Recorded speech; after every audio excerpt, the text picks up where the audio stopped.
Yeah. Cool. And then we'll have, just about 55 minutes, right about an hour, because then I'll just say one quick thing, let everybody take a quick 5-minute break, and we'll jump into session 2. You're welcome to stay if you want, and honestly, join for any other session if you're interested. But yeah, I'm gonna let everyone in.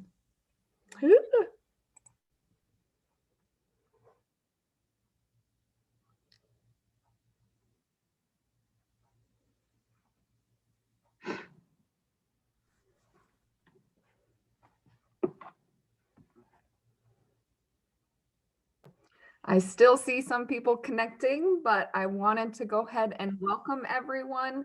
Thank you so much for joining us for WYCO 2021. Wyoming Aspire and Colorado chapter of Aspire are so excited to see all of your faces and pictures in this virtual world. So be sure to check out the link for more information on each session. I am going to post it in the chat there. If you need any help, please let me know. Just a few housekeeping things. Obviously you joined in muted, but we ask that you stay muted throughout the session.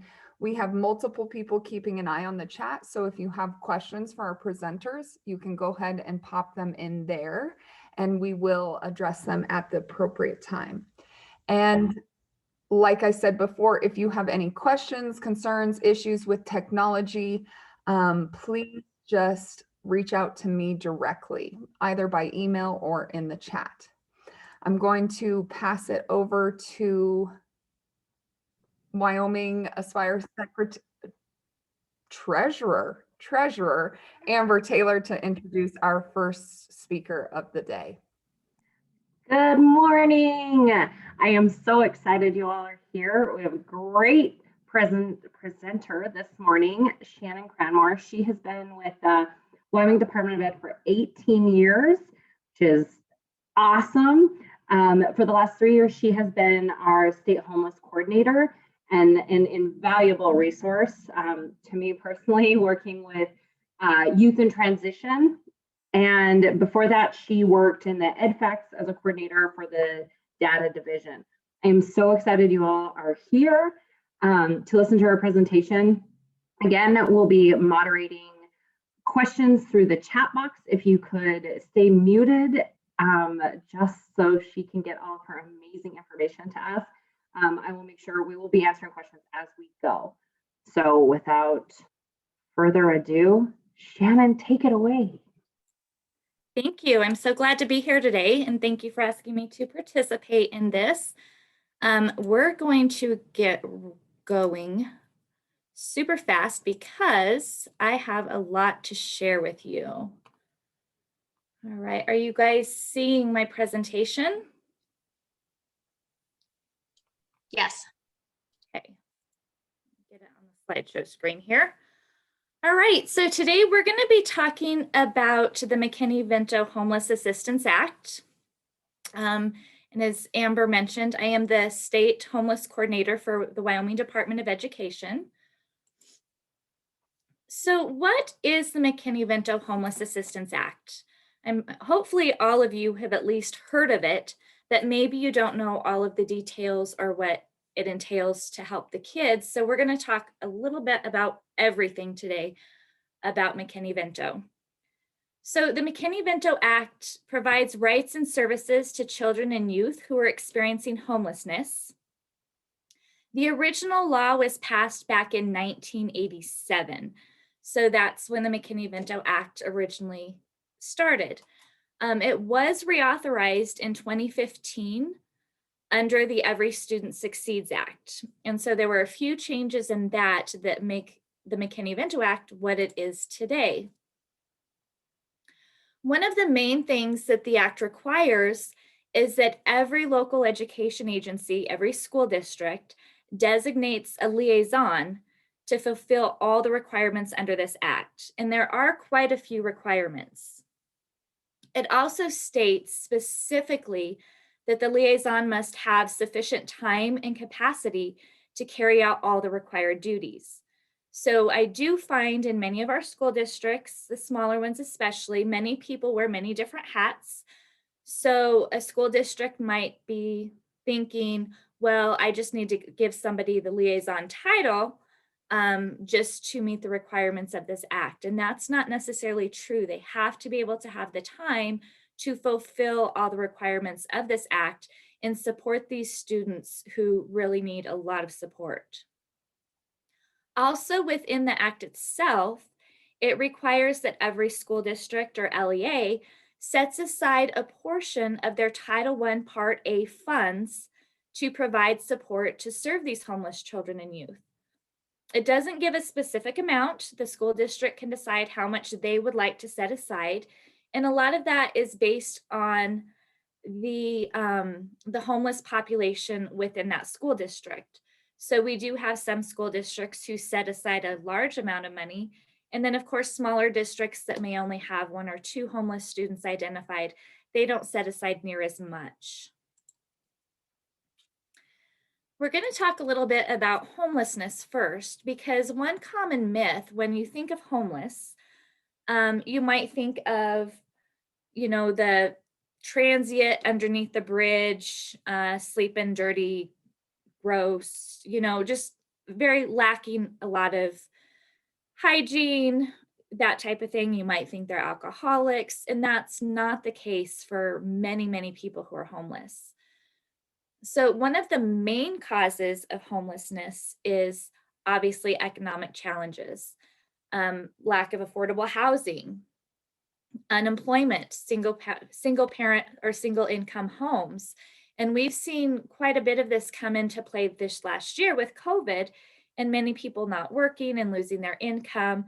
And those homeless rates have went up a little bit since COVID.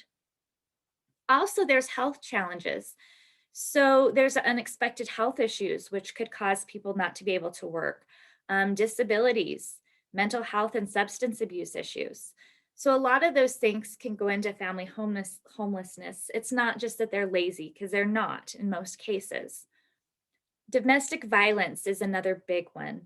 If you have a mom with kids who's in a domestic violence situation, a lot of times she may finally get the courage to leave that situation. You'll also see this a lot with older children, like teenage kids.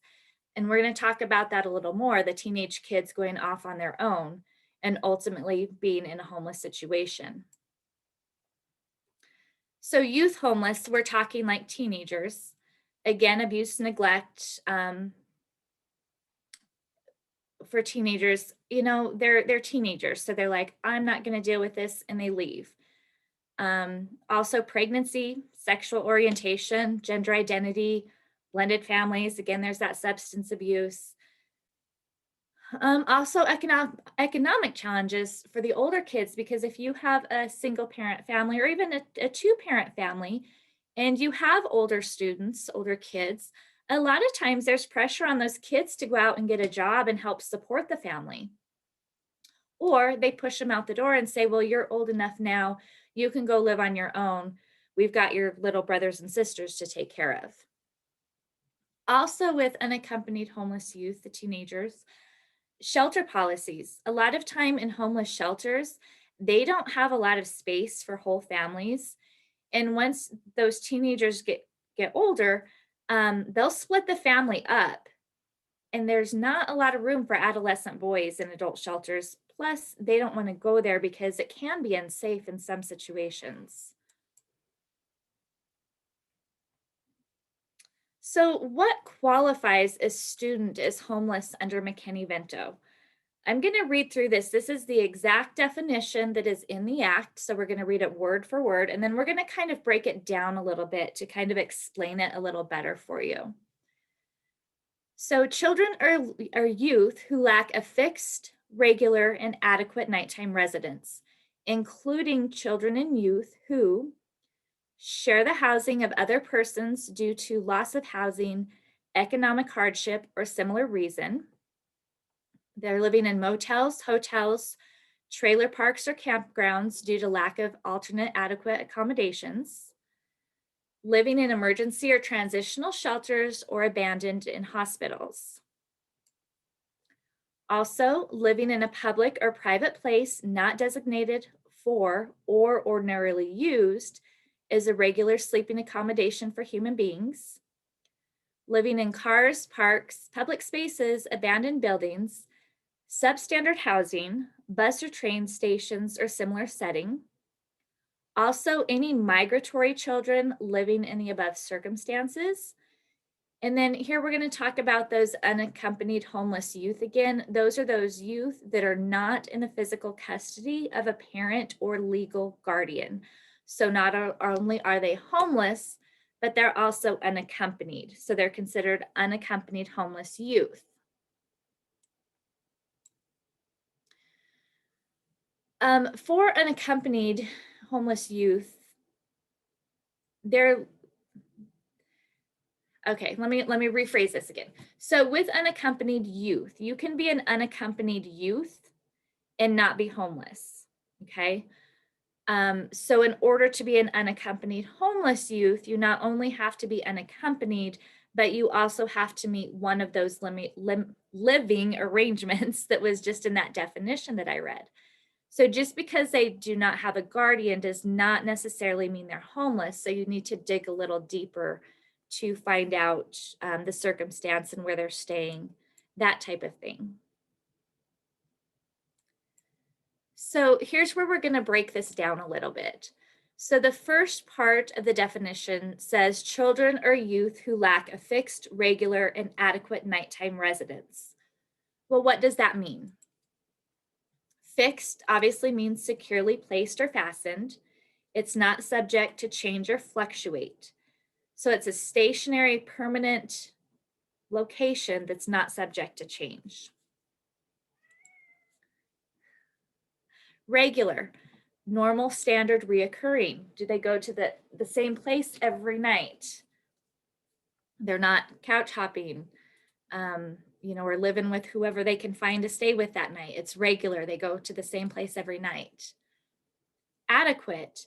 It needs to be sufficient by law.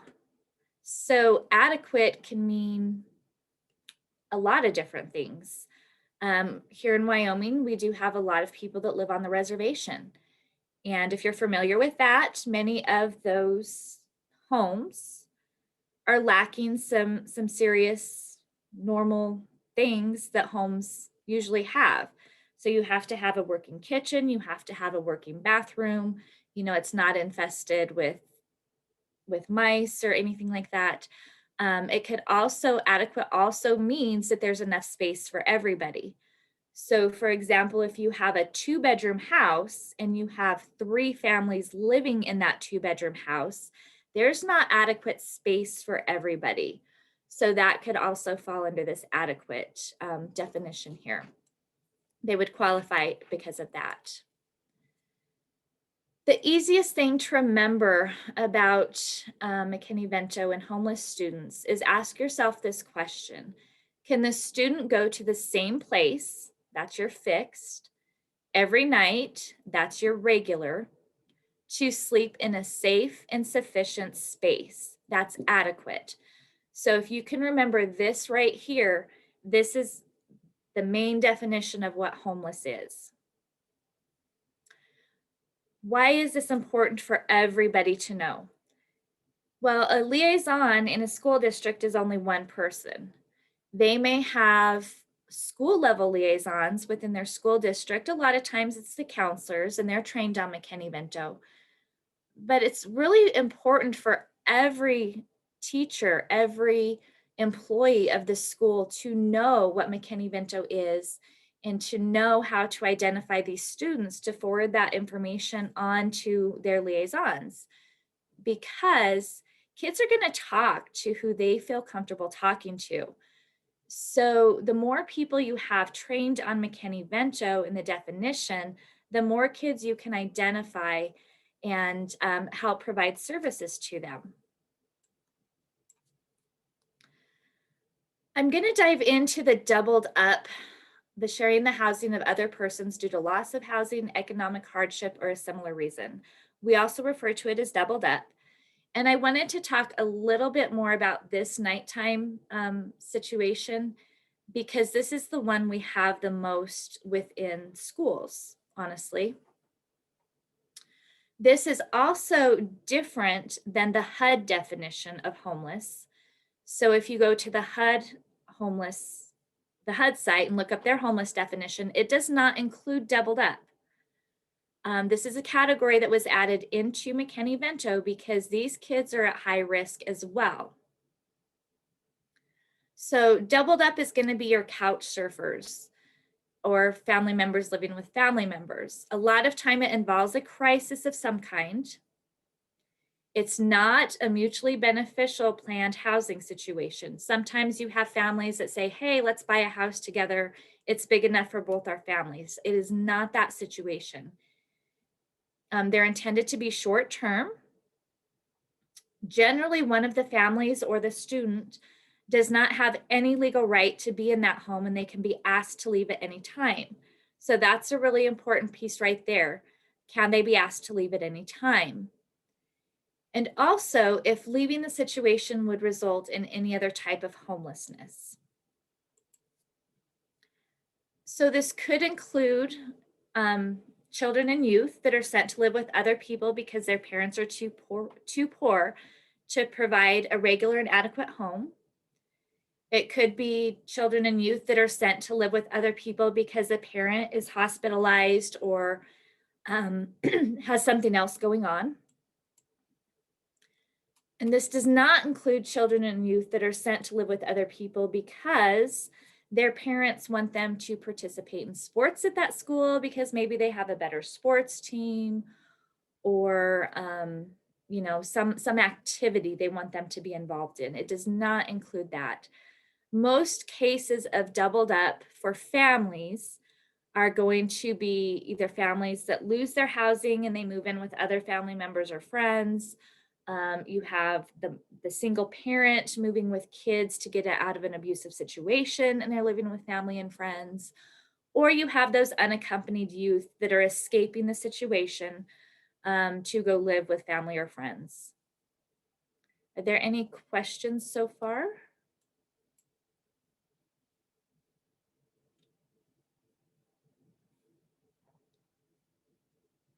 Can't see the chat. Okay. So who else is included or excluded under this definition? Hold on.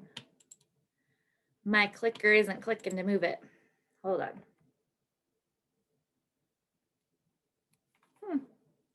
I think I froze.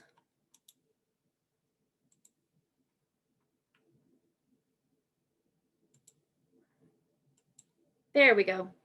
Okay, immigrant students are always included. So undocumented students have the same rights as US students when it comes to public education.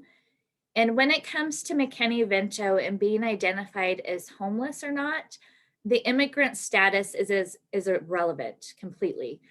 It is illegal for school staff to inquire about a student or family's immigration status.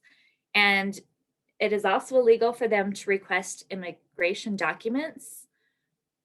And they can't take any actions to prevent these immigrant students from enrolling or attending in school. So it's very important to keep that in mind. I know we have quite a few immigrant students in portions of our state that do fall under McKinney-Vento as well. Also, students who were displaced by a natural disaster. And if you go down this list here, you'll see hurricane and you're probably like, oh my gosh, we're in the middle of the United States. We don't get hurricanes here. No, we don't. But when there is a large natural disaster, like a hurricane or the fires that were in Oregon, a couple of years ago, we do get families from those areas that do relocate to our states. So when they're coming in, they would qualify because they're being displaced because of a natural disaster. Does family income play a role? Generally, no. There's a lot of situations where families make pretty decent money, but for whatever reason, they're not able to afford rent or, different things. So they do end up becoming homeless for periods of time. So you can't just base it on income because that's not always true. Excluded are kids in foster care. So this was one of the changes from the original McKinney-Vento law to when it was redone under ESSA, is they took the foster care piece out of it because they expanded the foster care portion under ESSA, and it's kind of its own little thing now. So children awaiting foster care are no longer considered homeless. Also, incarcerated youth, they're actually part of the juvenile justice system once they become incarcerated. So basically the state is their legal guardian, so they do not qualify as being homeless. Once they leave incarceration, though, it is possible, depending on where they go to in their living situation, that they could at that time be eligible. So keep that in mind if you have any students that were involved in the juvenile justice system, kind of help follow up when they get out and see what their living situation is like after that. Shannon, we have a question for natural disasters. Even if a family moves here and has secure housing, do they still qualify? Generally, no, if they have secure housing. So let's say they lost their house and they moved here and they're renting a house, or they purchased a house. They would not. The situation would be more like they lost their house and they moved here to live with family or friends until they figure out what they're doing. We also had a couple families here in Wyoming their kids came here from the fires in Oregon. The parents stayed in Oregon, but they sent their kids here to live with aunt and uncle while mom and dad back home got things figured out. So those kids were considered homeless because they were sent here temporarily to live with aunt and uncle while things were figured out. So it would be those types of situations. And could you just clarify, this was a couple slides back, about the living situation. I work with a lot of youth that live with grandparents, and there is no guardianship papers ever, but I often get pushback because they're viewed as having that adequate and stable nighttime care. So do those students qualify? Where do those students fit in? In most cases, they would, because the grandparent does not have legal guardianship or custody of the kids, right? And that kid is living with grandma and grandpa because there was a situation at home.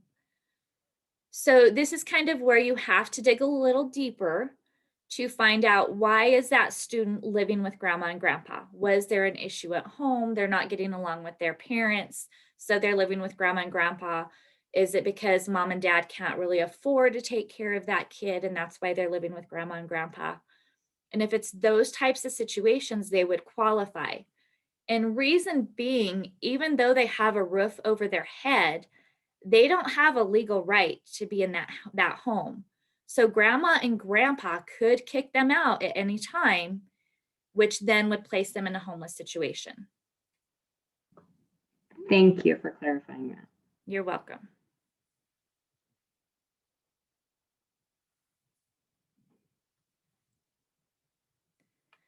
All right, we'll go ahead and keep going. If there's more questions, please feel free to add them in the chat. So why is it important to correctly identify students that are homeless? Well, a lot of students that are homeless, they have a hard time being able to meet the standard enrollment requirements. A lot of school districts require birth certificates, immunization records, things like that. Well, if you have a student that's homeless and the family is moving around a lot, or you have an unaccompanied youth who left his parents or her parents, they might not have that documentation. So under McKinney-Vento, they can still be immediately enrolled in school without that documentation, and the liaison will help them to get that documentation. They're also hungry, tired, and stressed. I mean, it's a stressful situation for these kiddos, and they may not always have food. They don't have an adequate place to sleep.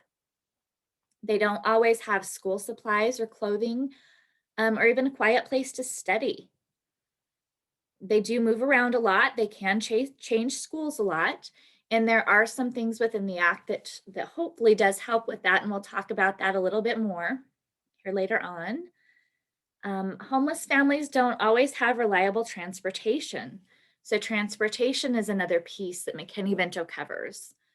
And also with unaccompanied youth, they don't always have a parent or guardian to help them. So that's where the liaisons come into play too, or the school counselors to help support these kids and help them with everything they need. Being homeless can also affect their education. There's some really good statistics out there about kids who are homeless. They don't succeed. A lot of them don't go to college. A lot of them don't get good jobs. And then they end up repeating the homeless cycle throughout their adult life. So if we can identify these kids in school, we can hopefully help turn some of them around to help them from being in a homeless situation as adults. So homeless kids are chronically absent from school. They don't have anybody that cares if they go to school or not, or maybe they have to work, or maybe they can't get to school. They do get lower grades. Again, they're tired, they're hungry, they don't have places to study. A lot of them do have special education needs that have never been assessed and identified. They tend to score poorly on assessment tests, and a lot of them do end up dropping out of school when they get older. So now we're going to jump into the McKinney-Vento Act itself and talk about some of the rights that these kids have and what schools can do to help them with it. So, yeah, sorry, this might fall right into what you're about to talk about. But I've had several students in learning, that they probably really do fall under this. They get really nervous because they don't want social services involved. How does that play in with McKinney-Vento? Should these students be worried? Should the families that they're staying with be worried? How do I convince them that no, this is the right way to do things? Yeah, that is a good question, and that does happen a lot. And under McKinney-Vento, their rights are protected. So it's kind of a tricky situation though, okay? So if you identify a student or a family as being homeless and their living situation may not be great, that liaison can't turn them into social services just because of their living situation. Because a lot of time our liaisons go out, they make home visits, they talk to the parents, they see for themselves what's going on. However, there is still that legal right under the law where if there is something dangerous or there is abuse going on, they still have to report that. We do have a situation in one of our districts right now where our liaison was working with a family, not a good situation, but the family was working with her. But it came to a point where there was something that happened and the principal knew of this situation and the principal did report it to social services. It wasn't because they were homeless. It was because of a different situation within the home. But liaisons cannot report them to social services just because of their living situation. Does that help?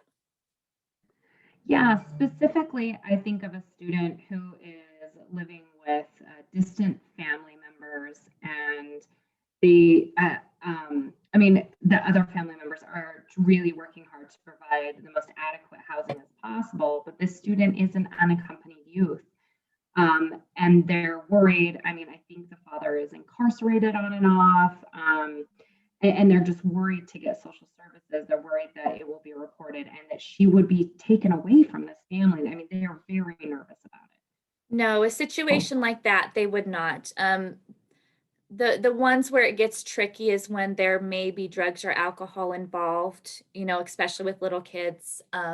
If it's an abusive type situation, but that situation right there would not be enough for them to contact social services, and they should not and would not contact them because of that. Thank you. You're welcome. So students that are homeless, do have the right to go to school no matter where they live or how long they have lived there. They also have the right to attend the school they were last attending before becoming homeless. So this is called school choice.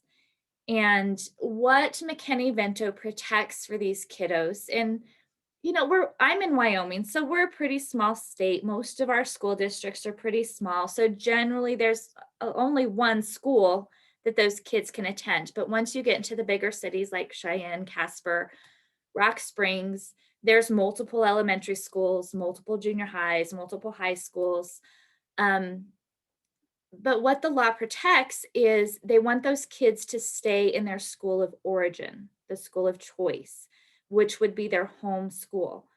So if you have a student that went to school A and they become homeless, but now they're living in a situation where they should attend school B because of school boundaries, McKinney-Vento allows them to stay at school A.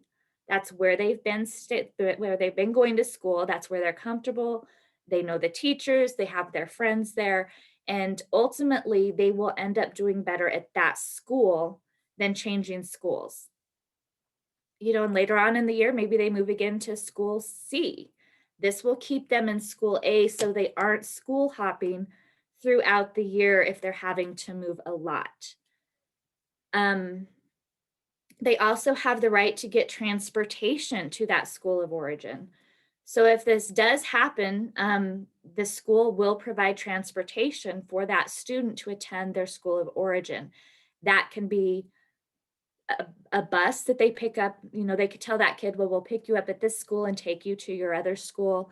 Sometimes it requires them to pick them up individually, like we have SUVs that pick up kids in the country sometimes to bring them in. So it could be a one-on-one situation where they send a school transportation person out in a vehicle to go pick up this kid to take him to school. It's whatever they need to do to make sure that kid gets there. And we talked about this a little bit too. They have the right to enroll in school immediately, even if they don't have all the paperwork, medical records, birth certificates, anything like that. Unaccompanied youth, they can also be enrolled without a parent or guardian. So if you have an unaccompanied youth that wants to attend school but doesn't have a parent or guardian, you still have to let them enroll. And what would happen in that situation is they could either have whoever they're staying with, an adult, just sign that they're their caregiver and sign them up as a caregiver, or the district liaison can sign that kid up and kind of be their caregiver while that unaccompanied youth is in school. But you can't refuse them enrollment just because they don't have a parent or guardian or don't have their documentation. Also, immediately, once a student has been identified as being homeless, they immediately qualify for free lunch under USDA, breakfast and lunch. There's no paperwork to fill out, nothing. They automatically get it no matter what once they're identified. They do have the right to receive the same free, appropriate public education. And this does include preschool. Preschool was added under ESSA. So if you have a family of school-age kids that have been identified as homeless, it is the liaison's job to ask them if they have any preschool-age students in the home, because then they can identify that and help them get enrolled in preschool. And that's going to be like your Head Starts, your CDCs, any preschool program that the school district operates within the school district. Those fall under McKinney-Vento. They also have equal access to the same programs and services provided to other children. Sports, extracurricular activities, Title I programs. I think this might be later in a slide, but I'll mention it now. Even if a homeless student is in a school that is not considered a Title I school, they are still eligible to receive any Title I service. Also, unaccompanied youth, parents, guardians, they do have the right to dispute the eligibility. So if you say they're homeless, they can say they're not, or if you say they're not, they can say they are and prove to you why. They also have say in the school selection and any enrollment decisions, so they can dispute any of those. Shannon, does that include any funding for those sports? I mean, oftentimes, you know, there are fees associated Yep. with it. Yep, we'll talk about that in just a little bit, about what those funds can be used for. Also, homeless children cannot be separated from mainstream classrooms. They cannot be segregated in any way. So if you have a tutoring program, for example, for homeless students, it can't be an after-school tutoring program just for homeless students. It has to be an afternoon tutoring program for all students, but those homeless students are included. So you can't separate them out in any way. They're also protected under FERPA. So it's very important that only designated staff know about the situation and what's going on. And it's not something to talk about, you know, between staff. So just remember, FERPA is very important. And so those are a lot of the rights for the kids. Now we're going to talk about the liaisons' responsibilities, which will fall into that as well. Liaisons, they're required to identify these students. We talked about identification earlier. One of the things that school districts should be doing is when they do their enrollment, whether that's in the spring or the fall, or when a family moves in, there should be a questionnaire within those enrollment documents that talk about and ask about nighttime residence. So that's going to be the first place that might give an indication that a family is homeless. Liaisons also are supposed to train their staff yearly, and that is in the law. So again, I encourage them to train all of the staff in the school, not just office personnel, not just the counselors, because lunch folks, bus drivers, they see a lot of those kids and they hear a lot of conversations. So a lot of times those are the ones who can help identify homeless students because they do like to hide. Families like to hide. They don't want people to know their situation. So they're not going to always admit on an enrollment questionnaire what their nighttime status is. So it's very important to have those eyes and ears out in your school.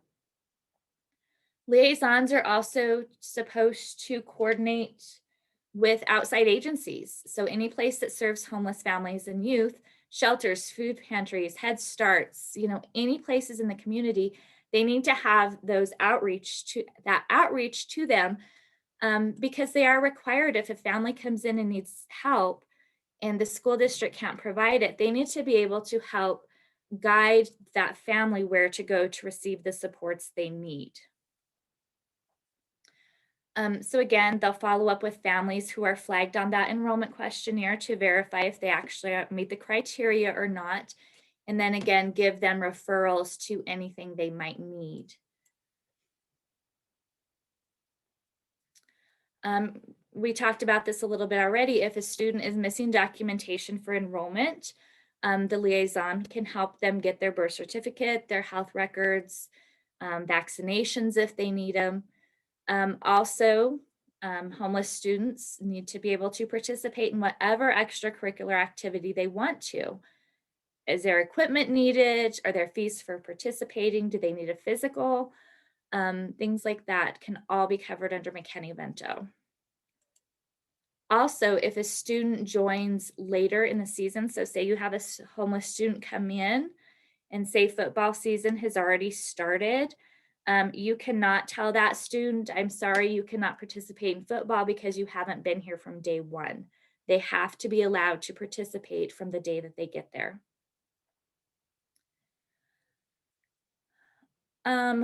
Again, some of the things that these kids are eligible for, obviously transportation if they need it, free breakfast and lunch, Title I services, even if the school is not Title I, special education, of course. There's tutoring, you can provide them tutoring. And then again, we're talking about those preschool programs and getting younger kids identified and getting them into preschool. That is something, like I said, new. So liaisons now have done outreach to preschools within their communities, the Head Starts, the CDCs, early intervention programs. So they should have that collaboration and communication now, to where that should be a smooth process to get those preschool kiddos enrolled. Also, we're talking about referrals to healthcare, dental services, mental health, substance abuse, housing. That's where the community outreach comes into play again. There are many, many, many, many, many doctors, dentists, what do they call them? Ophthalmologists, where you get eyeglasses, that the school districts work with that may see these kids for free or for a very minimal amount. So that's something to keep in mind too. Also, liaisons are supposed to make sure educational rights are posted throughout the schools and the communities. This is just kind of a public document poster that talks about McKinney-Vento and who qualifies and who to reach if they need assistance. These are great to put at churches, at food shelters, pantries. One of the places in one of my communities is the local convenience store, because families who are homeless will go to the convenience store to eat because you can get a hot dog for $1. You know, they're not going to be shopping in the grocery stores. They just go get quick, easy food from the convenience store. So she puts hers in the convenience store there. I'm not going to really talk about enrollment disputes that much. We don't get a lot of disputes here in Wyoming, but there is some safety things within the law that allow for that. For unaccompanied homeless youth, there's some special language in McKinney-Vento about credit accrual and recovery policies. When you have these older kids that are jumping around from place to place, maybe school to school, you know, the credits get lost in the mix sometimes. So there's got to be some specific policies around credit accrual and recovery for homeless students. And also, school districts are required to provide a verification of status for the FAFSA. And basically what that means is, yes, this student has been identified as being an unaccompanied homeless youth. So they don't have a parent or guardian that is responsible for them. And that will help them get some additional financial aid on the FAFSA, which will hopefully help them continue to college. Shannon, we have another question. Sure. If students don't feel comfortable or feel like they're being supported fully by the liaison, what options do they have? You know, since you did mention that oftentimes people wear different hats. Yep. But maybe they are not going through the full duties. So what Okay. other options? What I would recommend on that, so let's make sure we're talking about the district liaison. So, all right, let me start over. If it is a school level liaison, like a school counselor, that's a lot of times, like I said, the school counselor will kind of take over that role at the school level for the district liaison. And school liaisons aren't required, but a lot of districts do that just to kind of help ease some of the burden off the district liaison. If they're not getting support from their counselor or school level liaison, they should then go up and contact their district liaison. Every school district is required to have one. Hopefully it's posted on a website that you can find. If not, I would go then, or if they don't help you, I would go to the state homeless coordinator. In Wyoming, that would be me. Every state that also has a homeless coordinator at the state level. So I would reach out to them because they're ultimately responsible. I'm ultimately responsible to make sure that my school districts are meeting these requirements. And if they're not, I need to know about it and we can make sure those kids get the help they need. And I'll put a shameless plug in for that FAFSA, the verification. EOC, we are very versed in the verification process and helping students get, we call it the golden letter, that letter from the liaison saying that the district does know that they fall under McKinney-Vento. So I'll put us out there. We are more than happy to help students do that. Yes, they're very good at that. One thing I want to talk about on this slide is an important thing to keep in mind is once a student has been identified as being homeless under McKinney-Vento, they remain under that status for the remainder of the school year, even if their status changes, even if they find permanent housing. So say they're homeless in September, you identify them, they find a permanent house in October, they still fall under McKinney-Vento for the remainder of the school year. They still qualify for the free lunch and breakfast and anything under McKinney-Vento for that entire school year.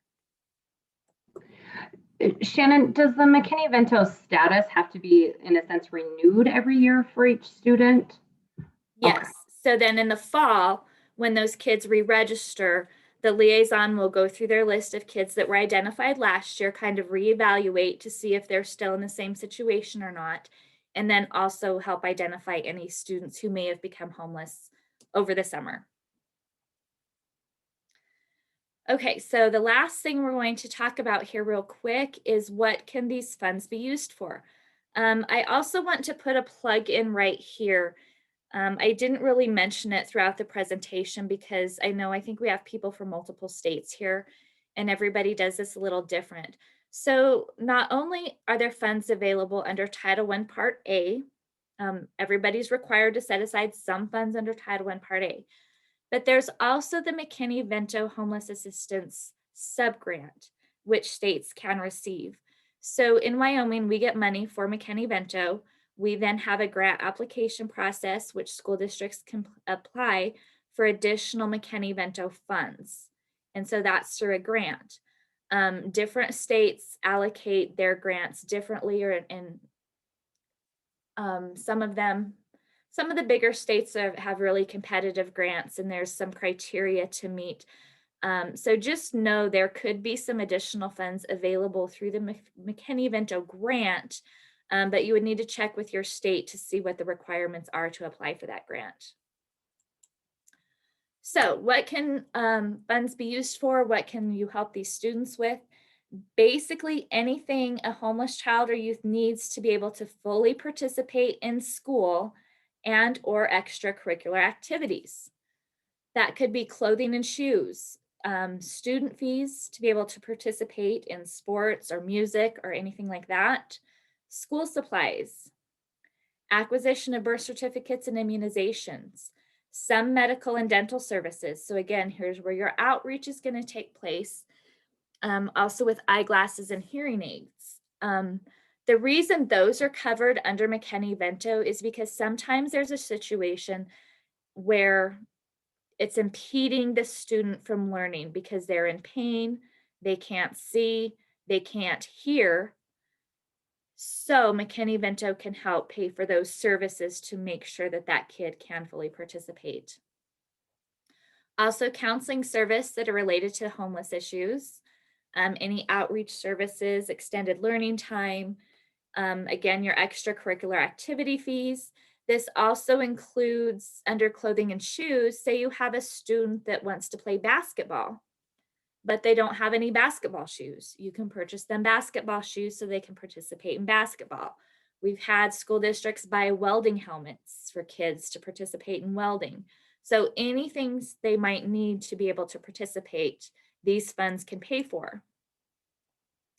It can pay for tutoring services at shelters or locations where homeless students reside. Also for any type of parent involvement. It can pay for college entrance exam fees, cap and gown for graduation. If you have a high school senior that's homeless, they can't afford their cap and gown, you can pay for it for them. And then it also can help cover the cost of transportation. Some things that are not allowable, it does not allow you to help pay rent or lodging in any way. That includes hotel rooms, even for one night. You can't help them pay their utilities. You can't help pay for driver's license fees, class rings, prom dresses, tuxedos, things like that. It has to be something directly related to their education and extracurricular activities. And there's really two principles under Title I Part A that govern the use of these funds. It's one of the programs, let me stop and say it is one of the federal programs that is more lenient on what these funds can be spent on than any other program under Title I, because there is such a gamut of things that these kids might need to be able to participate in school. So it does allow for that flexibility. If you can prove these couple things that I'm going to talk about, generally funds are allowable and can be used for that. So first, the services must be reasonable and necessary to assist homeless students to take advantage of educational opportunities. Again, that's education and extracurricular activities. We want them to be able to fully participate in whatever they want to while they're in school. And then second, the funds can only be used as a last resort when funds or services are not available from any other public or private source, such as public health clinics, local discretionary funds, or anything like that used to provide similar service for economically disadvantaged students. We do have a couple school districts in Wyoming who do have fundraisers throughout the year because they have a high population of homeless students. So they have some money there in addition to their Title I set aside and their McKinney-Vento grant funds to help these kids. So districts can go above and beyond to help support these kids with whatever they need. I know there was a lot in that presentation. I just wanted to kind of touch bits and pieces of everything. This law, there is so much that goes into it, and there's so many unique circumstances. So if you ever have a question, feel free to reach out to me, to your state coordinator, to your district liaisons, to get some definition. There's so many different situations, and some of them you really just have to look at one at a time to see if these kids qualify and what you can do to help them. Okay, we do have a couple more questions. Okay. Are there resources or programs for students that drop out of high school or graduate and want to go to college but are homeless? Do you know of that? I don't. And unfortunately, if they drop out, once they drop out and they're no longer in the public school system, they no longer fall under McKinney-Vento. So if you do have a student that has dropped out and is homeless, I would try to encourage them to re-enroll in school. Then you can help with the credit recovery and everything you need to get them ready to go to college. It will not pay for GEDs. They have to get a diploma. So you really want to try to get them back into the school system in order to help them. At the college level, say they did get their GED and want to go to college, I'm not as versed in that. I know McKinney-Vento does not fall under the college system, but I do know many colleges do offer assistance to homeless students, but I'm not exactly sure what that looks like. So there might be somebody else here that could answer this because this one is towards higher education. Does McKinney-Vento apply differently or change when students falling under the Act attend or wish to attend a private higher ed institution? I'm just not sure on this at all. McKinney-Vento is only K through 12, well, preschool through 12. And I do know recently some of the FAFSA changes that are coming down. Once a student is identified as a McKinney-Vento, I mean, with EOC, I work with seniors, and sometimes seniors, they're not even identified until I'm ready to do their FAFSA with them that they are McKinney-Vento. With that, the changes that are coming with FAFSA, once a student is identified as McKinney-Vento entering their higher education course, they will now have that status throughout their entire time in higher education, which is fantastic news. Instead of having to renew that status every year. I mean, we have some students who go for a year and then, they're homeless, life happens and they are unable to attend. And then we have to go through the whole process again to get a hold of their counselor from high school. This is 2-3 years after they graduate, to then be able to help them regain that status. So we're really excited to hear that they're changing that. Yeah, so that McKinney-Vento FAFSA status, that is awesome. That is the one thing from McKinney-Vento that does carry over to help them pay for college. I don't know. Do you know what kind of supports kids have once they get to college if they're identified as homeless, like within the college environment? Does somebody want to jump in here? What they know, I oftentimes try to get them with my independent living coordinators in their area, and that will often help. I don't know of a lot of resources. Does anybody else out there know?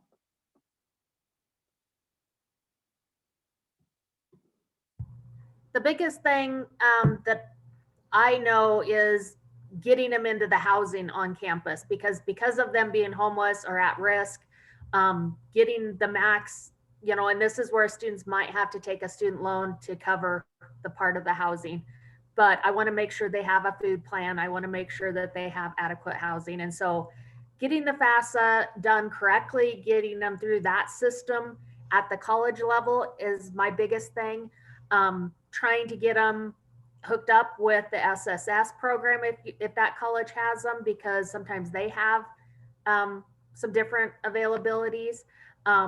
And usually the financial aid director, because we've gone through the status of proving that they're homeless or we have something like that, then if they know of something, food banks, or if I know in our community, one of the churches does a breakfast for college kids in need because breakfast isn't provided on Sundays. So that is something they started for them. So there's different things, but I think talking to financial aid directors, talking to other SSS programs, making sure that they have as many resources in their FAFSA as possible done right. That's the big thing I know of. Yeah, I often try to just connect them with as many community partners as I can once they get into that higher education realm. Because we see our school counselors from high school unable to really do anything. Oftentimes, I also have students that will get a hold of their school counselor after they have graduated and things have not maybe gone right. And then their counselor is able to connect them with me, who will then help them again with their FAFSA and connecting them with anyone in the community I can get in touch with.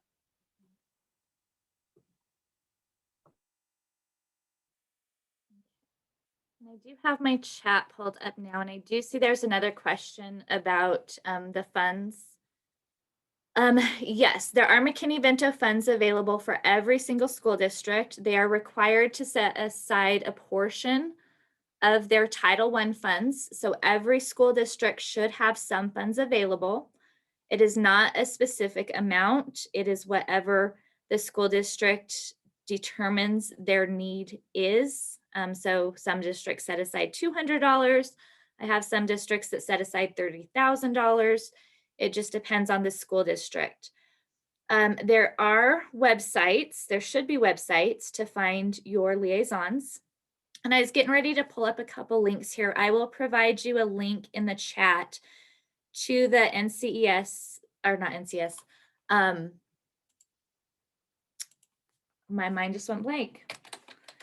NCHE, which is the National Center for Homeless Education.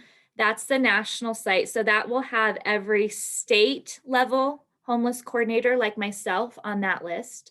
And then on your state website, there should be a list of all of the district level liaisons within your state. And I will also put a link to the Wyoming contacts for the school district liaisons. There's also 211 in Wyoming that offers a lot of different supports and different contacts. Are you familiar with 211, Shannon? Do you guys use that Yes. a lot? Yeah. Also, I will put a plug in. We have here in Wyoming in June, I can't think of which dates it is right now, but we have our we call it our STAR conference, and it's our federal programs conference. And I can post a link to that on our website too. But I have 2 days full of sessions that just kind of deal with McKinney-Vento and homeless. We're going to get some foster care stuff talked about within there, because even though foster care does not fall under McKinney-Vento, There's still a lot of similarities between the two, so my liaisons have been asking about that. So I'll put a link to the STAR conference. It's also virtual this year. There might be a couple sessions. If you're interested in learning more, please feel free to join our conference. We always love having everybody there. Also, if you're in Wyoming, you can email me. I do monthly conference calls with all my liaisons each month. They're nothing formal, they're very informal. We just kind of talk about what's going on right now in the state. And that's a place where questions can be asked and communication takes place. So if you'd like to join those, let me know that too. And I think my time is up. So thank you guys for having me. I hope this was helpful for you today. Thank you so much, Shannon, for joining us. And thank you. Thank you. Really quick, I just wanted to let everyone know that we will have the session recordings and slides available after the workshop is completed. We will send those to you. So we'll take just a quick 5-minute break and get ready for our financial aid session. And if you are just joining us, please stay muted, and we have a couple of people watching the chat for questions. We will get started at 11:05. There's no need to join the new link if you are currently in this one.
Yes, I will post this STAR link. I just have to find it first. Thank you.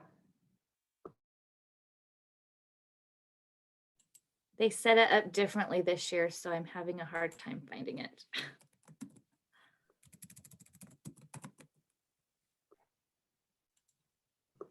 I think I have a special place in my heart for the STAR conference because that is the first time I saw you present, and I've just been in your fan club ever since. So, yeah.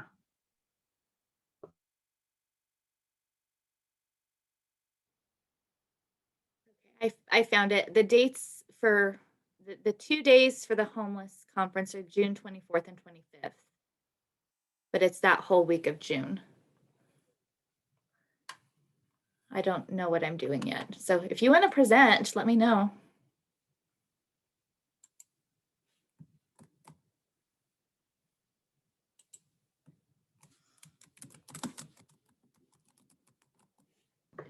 I wonder if just like a trio presentation, Allison, I'm looking at you on this too. If we, I know, like if we could just like coordinate something to let everyone know about our services. Because I mean, we are mostly higher ed, but EOC, I mean, we work with high school students and we're kind of that bridge to get them there. Yep. SSS, UB, it might be a really good, we could just do like a panel and all of us just do a little section. I'm just gonna throw everyone under the bus there because I hope you all wanted to present because I'll volunteer you. Yeah, if you'd like to do that, I'm going to be working the next probably week or two, finalizing my schedule and sessions, because like I said, I'm not even sure exactly what route I'm going this year. So if you want to talk about it and you guys would like to have an hour at some point in time, that would be wonderful. Okay, let me, pull everyone together and see if they want to do it with me. Sure. Thank you again, Shannon. Oh, thank you for inviting me. All right. Hello to some of you who have recently joined, and welcome back to those of you who have been with us all morning. We are excited to get ready to get started with session 2 of our first workshop. Again, thank you for joining us for this virtual workshop. We're so excited to have you all with us. Remember to please stay muted throughout the presentation and pop your questions into the chat, as there will be a couple of us looking at that. And I'm going to pass it over to Paul Richards to introduce our next presenter. Hello, everyone. I hope you've been enjoying our first session of WYCO this morning. I would like to introduce the Associate Director for University Access and Success at Colorado State University, Connie Jaime Lujan, who has a wealth of knowledge and experience with financial aid that she will be sharing with us today. So please welcome me in joining Connie. Thanks so much, Paul. It's a pleasure to be here, and I appreciate the introduction and the invitation as well. As Paul mentioned, I work at Colorado State University, so we're colleagues, which is great. Had the wonderful opportunity to work with lots of TRIO programs, Upper Bound Talent Search, EOC, directly and indirectly through financial aid, and actually SSS. I started my professional career part-time as a teacher and part-time as an SSS advisor, and then had a wonderful opportunity to be on the McNair Advisory Board. So really have had great chances to get involved with TRIO programs, and then work in financial aid for almost 20 years as well. And now my position's more of a hybrid, where I support and assist TRIO programs and really making sure that students are excited and ready to go to college and that the resources are available. In fact, it's great to look at the names of individuals on the call today and see how many of you have worked with before and know fairly well. So it's fun. So thanks for joining. I'm going to work on sharing my screen to see if we can get the presentation going. And I do like to make my presentations interactive, just so you know. So if you want to unmute and share information, I think that's always a great way to kind of be involved and do things a little bit differently. All right. So I love the title that Paul gave it about Keep Calm, Ask Financial Aid, because I think that's one of the best recommendations when you're working with students in financial aid. It's like, okay, stay calm. There's always an answer, and it's not always the same one. It can be different than what you expect, but I love that title. So I'm going to cover a couple things and really hope that you get these outcomes when we're done with today's session. Really want you to have a better understanding of the free application for federal student aid, or the FAFSA, and why it's important. And actually, these are the topics the committee asked me to present on. So hopefully we accomplish that and get what you need from this session. Definitely gain knowledge on available resources for understanding sorry, my little pictures are in the way, the FAFSA and financial aid. And then learn what verification is and how best to assist participants with financial aid and verification. And then gain knowledge on different special circumstances, or what we often in the financial aid profession call professional judgment situations. And that way you can better assist your students and participants. And then gain knowledge on the upcoming changes for the 23-24 FAFSA financial aid. There's some exciting changes on the way. It seems like 23-24 is a long way away, but actually the FAFSA for 23-24, you're not going to believe this, is less than 18 months away. It'll come out in October 1st of 2022. So that's less than 18 months. Time does fly. And especially with COVID, it feels like with this pandemic, where I'm in a time warp. So it feels like time's flying even faster and stranger. All right, so to accomplish those objectives, really what I want to do is talk about first why the FAFSA is important, and also get your insights. Again, I'm not I don't feel like I have all the answers. I feel a lot of you have a wealth of experience and can definitely support each other.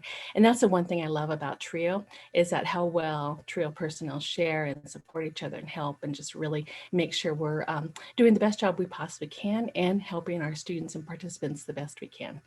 Talk about a lot of financial aid survival resources. I think that's the other thing, is don't memorize the answers. I used to memorize and then want to recall it real quickly. Financial aid changes so quickly. It's better just to know what resources are at your fingertip. That way you can find the right answer at that time. And then talk about the verification process, because that can be one of the biggest hurdles our students encounter, and often I think keep students from going to college. So if we can assist them in doing that well, we're going to have better success with them going to college. And then talk about special circumstances or professional judgment, and then the 23-24 FAFSA changes. Right, so why is the FAFSA important? Well, it's really crucial because when it's done accurately and timely, it can really result in the student receiving adequate funding for financing their college education. So really, really basic. It's just done quickly and accurately. The student can actually fund their education well. So we'll talk a little bit about that. It's also, if you don't know, it's also a federal regulation requirement for all upper bound personnel to help students complete the FAFSA and fully understand everything about financial aid, from eligibility with the FAFSA all the way to student loan forgiveness, which is after they graduate. So upper bound, you have a big task to help students not only with the FAFSA, but also understanding the whole process of financial aid. And then the FAFSA is also often used to determine scholarship eligibility. A lot of scholarship committees have found that the FAFSA does a pretty good job analyzing the family's financial strength, and therefore they use the expected family contribution, or the EFC. That's the result to look at eligibility. So you want to make sure that you help students get that done quickly, timely, accurately, up to date, so that way they don't miss out on scholarship opportunities. And do know that if you have student athletes, the NCAA also has some restrictions, and sometimes the students can only receive part or the financial aid depending on the other funding they're getting from the school. So know that athletics does complicate receipt of financial aid a little more, and so it's something you'll want to work with the financial aid office that you're involved with and that student to make sure you have a good idea of what resources that student will have.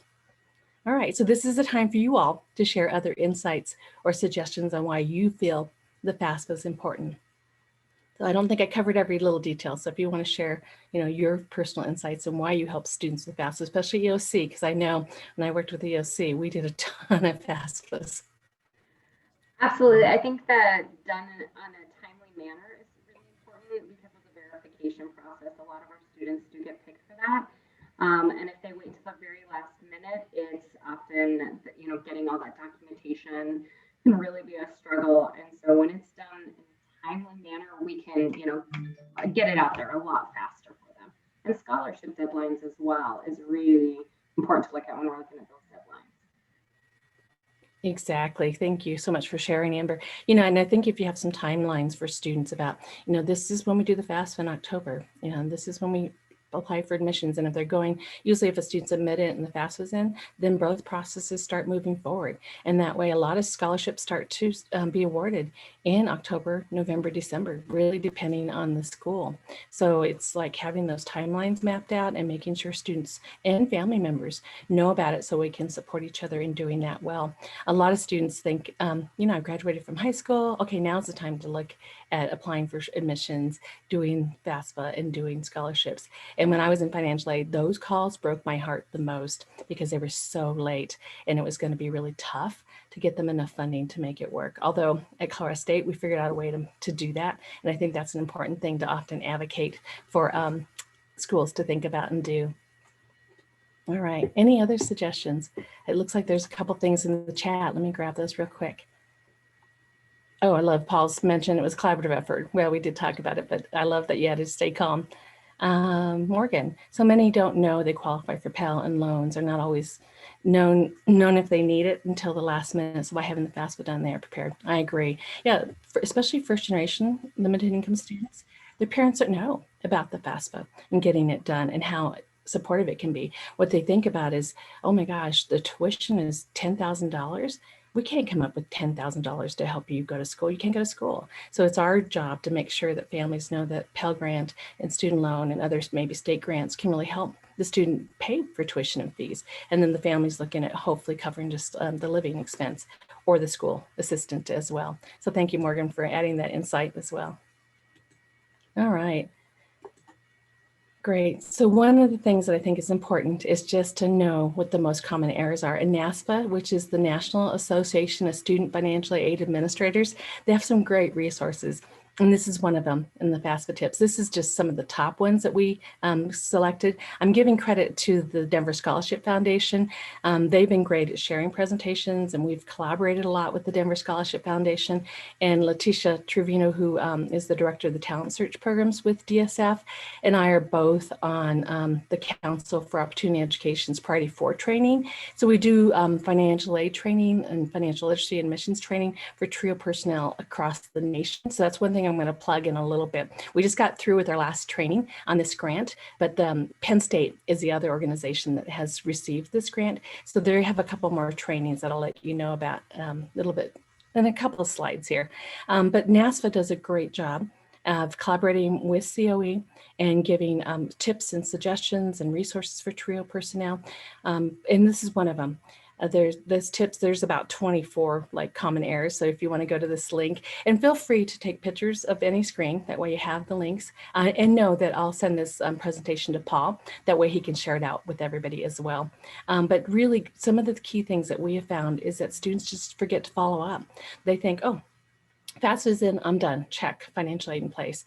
And they come to school and they're like, okay, where's my money? And we're like, well, gosh, we've been trying to reach you, sending you emails and text messages and, just trying to, we've made a few phone calls to say, hey, you haven't turned in the documentation we need. And that's going to lead to the verification we'll talk about in just a minute. Sometimes they don't put their full legal name, they put their nickname, and it needs to match for the Social Security Administration, their Social Security number and their legal name. And that gets a little challenging, especially if there's some gender identity changes or a student who's in transition as well. So knowing how to help a student fill out the FAFSA based on things like that is really crucial. Sometimes parents don't have a Social Security number, especially if the student's a citizen and the parent is not. So the parent often does their taxes with an individual tax identification number, an ITIN, and they use that instead of an SSN. And know that on the FAFSA, a parent with an ITIN and no SSN puts all zeros. If you're doing this online, sometimes the system will see, like, are you sure? Are you sure? And it makes you enter it a couple of times. It's kind of an interesting dynamic of the online FAFSA. Sometimes they do the wrong academic year. It's really important to know what year the school starts with. Some schools, their summer starts the new academic year. Sometimes for some school, it wraps it up. So making sure the student knows which year to fill it out. So I think you all probably do a great job on that, but that's often a common error that we see. Great. So Amber's adding a good suggestion that she likes to get students prepared to have student loans on the back burner, that just in case. I agree. It's good to work with a student to look at all cost. And if they need a student loan, only take out what they need. I think that's really important. Yes, definitely a lot of fear with student loans. And I think that's one thing that we talk about when families are loan adverse. It's, well, I grew up that if you couldn't pay cash for it, you didn't buy it. You didn't use credit, you definitely didn't take a loan because it just had such a negative connotation to it that it wasn't going to happen. So I work with a lot of families with that discussion about how a loan is actually good debt, especially when you're investing in your education. So thank you, Amber, that's really helpful. Yeah, and then doing the next steps with the master promissory note and the entrance counseling, because those are time-consuming steps that a student can miss as well. So that the follow-up is not only just for verification, it's actually next steps on student loans. So thanks, that's a good insight, Amber, I appreciate that. The next one, a student doesn't include themselves in the household. They think, well, because I'm going to college, I'm not living at home, I'm not in the household. Well, actually they are. And if they have other siblings at college and not at home, they need to count those siblings. That's another kind of error. Understanding that they think if they check in grad school, instead of thinking master's work, doctoral work, they're thinking, oh, I graduated from high school. So that's often a common mistake we see. And not understanding the difference between a legal guardian is really indicated on the FAFSA as parent, and that if you're in kinship or in a situation like that, it's handled very differently. And then wrong marital status. We have parents that are divorced but remarried, and if they're remarried, they have to include both mother or father, biological mother or father, and that step parent. on the FAFSA. So these are the most common, but the NASFA website that's listed above has even more that can help you know what to look for when you're helping families do the FAFSA. Great. All right. So Emma has a question with regard to following up, really framing FAFSA as the first step to financial aid, not the last and only step. Yes, in the Department of Ed website that I'm going to show you here in just a little bit, they have some great like visuals that you can use on social media that really help students know that here's the roadmap to getting the FAFSA done. You know, the first step is really doing the federal student aid ID, then the FAFSA, and then verification. And then, so there's a really nice tools that will help them know the different pieces and different steps that are involved. All right, so speaking of resources, I think this is the key. It's just really knowing what you have at your fingertips so that way you can find what you need and do what you need to do well. So with the Department of Ed and kind of NASFA and COE collaboration, there's a financial aid toolkit. And NASFA actually, and Department of Ed actually created this. So that way counselors, both high school counselors and TRIO personnel have tools that they need. What's in Y is learning about financial aid because the tools that I've listed below show what's available. You can learn tons of things about financial aid. In fact, you can spend hours and hours out there if you'd like. I'm not sure that's the best way to do it, but you can definitely do that. The other thing they've done is they've created outreach for you, handouts, PowerPoint presentations, just lots of things that will help you do outreach, things that will get public service announcements out, just a ton. And then to get training, just to really spend a little more in-depth time learning about financial aid, especially if you're an upper bound advisor and upper bound personnel, that's a great link to utilize for yourself. Some of the things that I really like out here is that you can get a PDF of the FAFSA. I always keep my copy. You probably won't see it because of my background, but I always keep my copy handy because I refer to it all the time. I don't mind having it online, but right now at home with just my laptop, it's a little bit hard to navigate with one screen. So it's nice to have a paper copy that I can grab. And I'll tell you a little bit of, if you have it online, there's a real neat trick to find what you need to find a little bit faster. There's also a FAFSA demo site. So I'll show you what that looks like and how it can come in handy for you. And then the FAFSA presentation, that is like the preview of the FAFSA. And to the right, this column over here, it tells you when they're available. So usually about August, this list comes out for the following academic year, not the current academic year, for the following. So this came out in August of 2020 for the 21-22 academic year. And all these things, you know, if you want the FAFSA in Spanish as well, or the worksheet for the FAFSA on the web in English or Spanish. So these are all great resources. I'm just going to highlight these three because honestly, we could spend the full hour on the resources easily. So here's a copy of the FAFSA that you'll see in the PDF. If you do bookmark it on your computer and look at it electronically, you can just use the Control F key and put in the topic that you're looking for. Like for example, they were talking about McKinney-Vento and independent status. You could actually type that in and it'll show you on the form where that question is. Well, right now, because that's not a question for this year, it will be for next year. And then in the directions, it'll also tell you the information, the detail. So it goes to it quick and easy so you can find the answer that you need as well. It looks like we got a couple more comments in the chat. All right, so Amber saying, I personally think the best tool is the EOC peeps. Yep, your coworkers. Yep, I agree with you, Amber. We really help each other out a lot. So I agree. And can we get the toolkit link again in the chat? Yeah, definitely. I'm going to just go back because I think that might be a little bit faster. The other thing is you can easily just Google financial aid toolkit and it'll pop up right away because this is a really long link. I would say take a picture of it or just Google financial aid toolkit. That's often what I do. All right, so here's the paper FAFSA, and actually I recommend bookmarking it so it's easier to use electronically. But right now I don't have two screens and fast resources, so I have my paper copy handy. This is another fun FAFSA. Well, I'm not sure fun's the right word for this, but it's a preview presentation. What they do with the Department of Ed is they do a presentation, a PowerPoint that you can use with staff, or you can, oh, thanks, Dariana. I appreciate you putting that in the chat as well. You can use this with staff or yourself. And what it does, it actually walks through every possible screen for every possible situation for a student. Like if they're independent, what the screens will look like. If they're independent and married, what the FAFSA screens will look like. If they're dependent and have one parent, what the FAFSA screens will look like. So it walks through, it's a great training, but it is like 200 screens long. So it's a nice thing to kind of glance through and look through once in a while. Or if you're going to do a training, you can download it and then pick out the pieces based on what you'll need for your staff or yourself. That's helpful. But this is another great tool.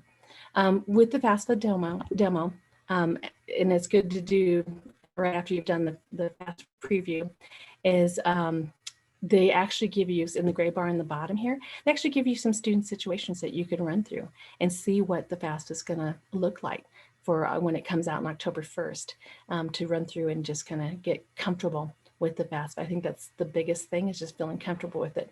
After a while, especially if you're an EOC, you can do them in your sleep, no problem at all. So, but this is a good way to get ready for the next FAFSA and get used to different scenarios and know what you're going to come up with. Another tool that NASFA has created is a tax decoder, or tax transcript decoder. So typically the FAFSA tells you on the tax return, go to line 36, line 7, line whatever, which is really easy. What's hard is when you have a tax transcript, because there's not any lines. And so this tax decoder does a really nice job of highlighting what the questions are, and it color codes where they go. So the tax decoder is another wonderful tool. And again, it's right there on the toolkit to utilize. This is another screenshot that I like to give, need to give it to the Denver Scholarship Foundation. My good friend Leticia Truvino, and faculty trainer for Priority 4 training, created. I love it because and when you get this presentation, each one of these will have links to all of these resources, except for the 1-800-4FED-AID phone number. That's the number where you can call and speak to a representative with questions, and they'll answer in general. They can't answer specific questions about schools, but they can answer in general. I've had good luck with that number. I know some people have not, but I find it really, really helpful. NCAN is the national organization, College Access Network, and it's great not only for financial aid, it's also really good for admissions and other resources. And then YouTube, I think students really like YouTube because they're short and quick videos. So there's a Get to College YouTube, and there's also an FSA YouTube that it does like 30 seconds on how to get a federal student aid ID and 30 seconds on, what to have ready for the FAFSA. So these are really fun, helpful things that rather than you walking a student through all of this, you can say, hey, here's a quick YouTube link. It'll tell you what you need to know on how to create a federal student aid for you and your family, and for you, and then one of your family members. The Nitro, I've just kind of glanced at a little bit. They're an organization that really want to help students fund their education. So it's kind of a FAFSA step-by-step information. So another possible tool that can help you learn what you need to learn. The Wyatt FAFSA chatbot is pretty neat. I hadn't seen this resource before until Leticia shared it with me. It's done by the College Board, and it's for juniors, and it really walks them through doing all the steps that they need to do to get their financial aid ready. And actually it could be for adults as well that are getting ready to go back to school. And it helps them walk through all the steps. And as they do the steps, and they earn points towards earning a scholarship. So I love things that work in that manner. And then there's the federal student aid and other listservs. Those are good to be on so you can have a pulse of what's happening, although they do get busy. I stay on both the financial aid listserv and the TRIO listservs, so I can just be on the pulse. I don't often read all the details unless it's an email that are like, oh my gosh, let me see what's going on here with the changes for upcoming year and things of that nature. The other thing that Leticia does really well with her team is these little fun Instagram or Snapchat things. If you use the federal student aid social media, they'll provide things like that for you to use, because I think, again, it's something that students really resonate with and can quickly identify with. And then I love all these wonderful fun kitty memes, right? Don't we all want to watch cat videos? So those are great. Amber, great idea. The Federal Student Aid Help Center chat tool has been very helpful. So it's almost similar to calling, but probably a little more immediate. So that's great to hear as well. And especially sorting out federal student aid ID issues. Yep, and those can be challenging. And a lot of those are usually tied to legal name and matching with the Social Security Administration. Wonderful. All right. Just some other resources that I actually think are really important. Sorry about that. My pictures got in the way here. I had to try to move us all over a little bit. Really, one of the key things that I think is the best resource is to develop a relationship with financial aid administrators. I think having a person at the schools that most of your students attend is critical for lots of reasons. They can help you out better than a lot of times and faster than the resources. And each school, as you know, has different processes. So I think having that relationship with a financial aid administrator is the best thing that you can possibly do. So what I'd like to do is open it up for people to either put in the chat, or if you want to unmute yourself, to share some of the tips that you have on building relationships with financial aid administrators.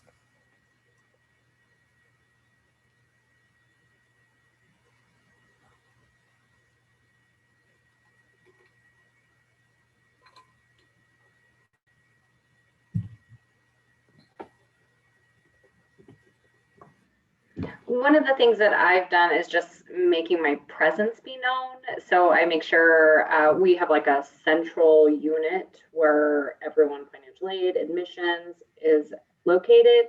So I just make sure I go down there and say hi and just hi, I'm here to help students, and just let them know that I'm here to support them, not take away from them, just help support them. Yeah, we're actually a team. Financial aid and TRIO are all part of the same Higher Education Act. We're all Title IV. And, you know, financial aid's the money to help students get their degree. TRIO is the help to make sure they get there and they graduate from college. So that we're a team. So it's good when we can get together and work as a team to support students. I think that's excellent. And Trish put in the chat that Ames has a liaison for TRIO specifically. When I was in financial aid, I was the liaison for the our TRIO programs. So, and I've been kind of TRIO, financial aid, and then now I'm back in this institutional combo row that's kind of TRIO, kind of CSU based. And right now I still have access to my financial aid, so I still kind of act as a support and information piece for our staff. So having liaison is really crucial. And we have a direct liaison as well, that when she sees our emails or our text or our phone calls, she tries to get back to us as fast as she can. So Morgan, it started slow with just introductions. We then started going to high schools together, yes, to do presentations. Now they trust that I know what I'm talking about and know that I am helping their students, and know now they are so incredibly helpful. Yes, developing that trust and credibility, either through presentations or serving on committees, and not just like the Financial Aid Satisfactory Academic Progress Committee, but also interviewing, helping with the interviewing team. So that way you make sure the individuals they're hiring really know what TRIO is and know what the needs are of limited income, first generation students and students with disabilities. That's really a great way to build relationships, build trust.